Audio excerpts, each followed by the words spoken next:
All the way from Australia? Correct. What are you doing in Westport from us?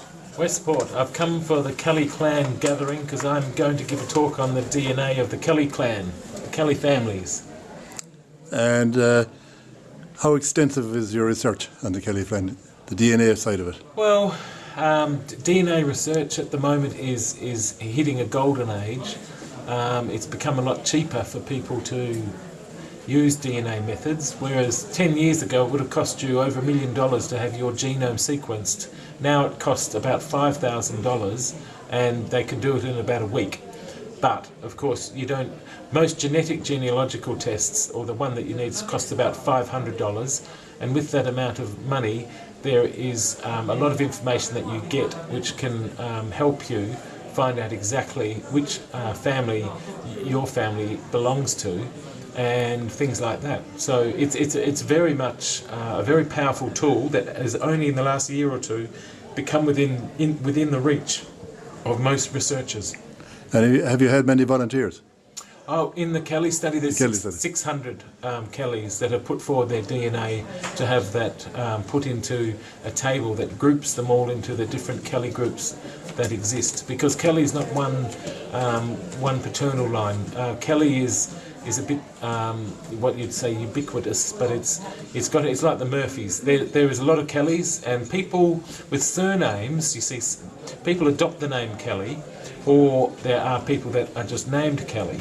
And DNA will separate out and tell you whether or not you're from a main Kelly family, or somehow you picked up the name Kelly, but you're actually an O'Brien or a Walsh or another family group, whether it be Eli Carroll or Brian Baru or some other group that exists, because the Kelly surname isn't something that is, or surnames anywhere. You can have a different surname, and that can throw you off the pathway, is what I'm talking about. And do the company who do it give this service? They match you up?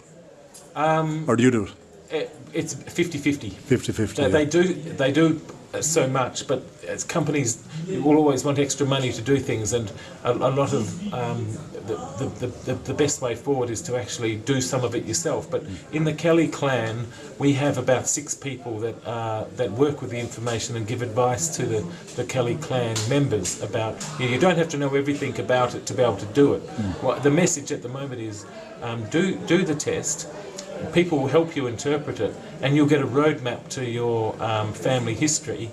You don't have to know everything about chemistry, biochemistry, and things to do with DNA to be able to benefit from the results. And have you matched many so far of the group of the 600? Yeah. Yeah, many.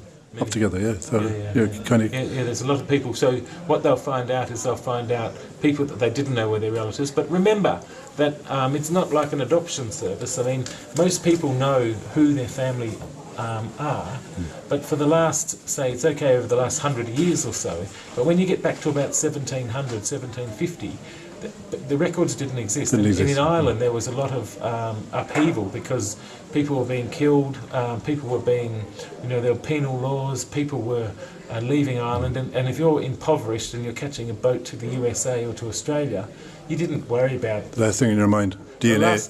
The last thing on your mind was bringing, all your family records. You just got on the boat and got out if you're lucky. Yeah. So, and of course we're not only saying that, we're saying that in those days there wasn't that many records.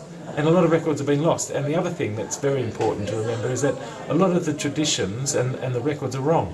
But how far back can you go? Because where do you get the DNA from the guys of, say, the 1700s? You can't get their DNA.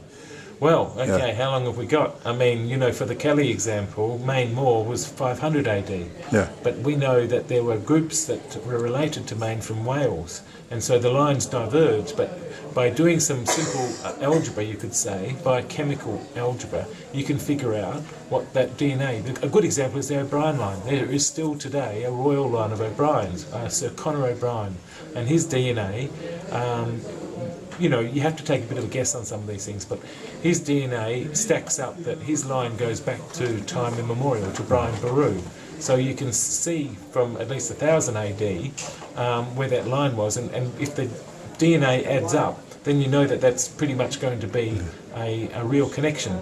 Now, when you have other issues like Richard III, who was found buried in a car park in England, and they look at his DNA, and it's DNA which would suggest he's a member of the group G, but a lot of his descendants, who are lords or whatever in England, are under a different one. And so somewhere in the line's been broken. There's 22 generations, and I use that example because it's a very popular one. People know a lot about it, and the scientists and the press are all over it. So that really gives genetic DNA a real push, because all of a sudden you've got a dead king whose descendants on the DNA evidence aren't his descendants at all, and that's the Plantagenet kings, and therefore you'll have the people saying, oh, that means that invalidates this or that. Well, it doesn't really. It's just historical research. Well, did somebody else get in the way along the line?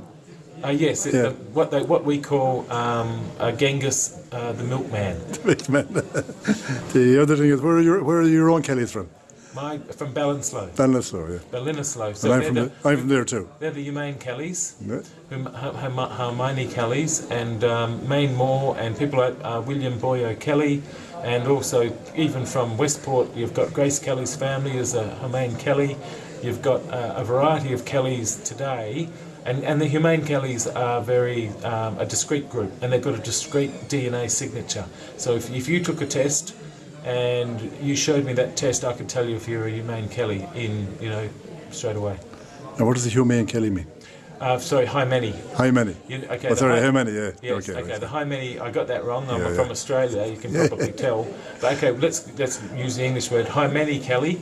And they're from the High Main region, and the centre of that would be,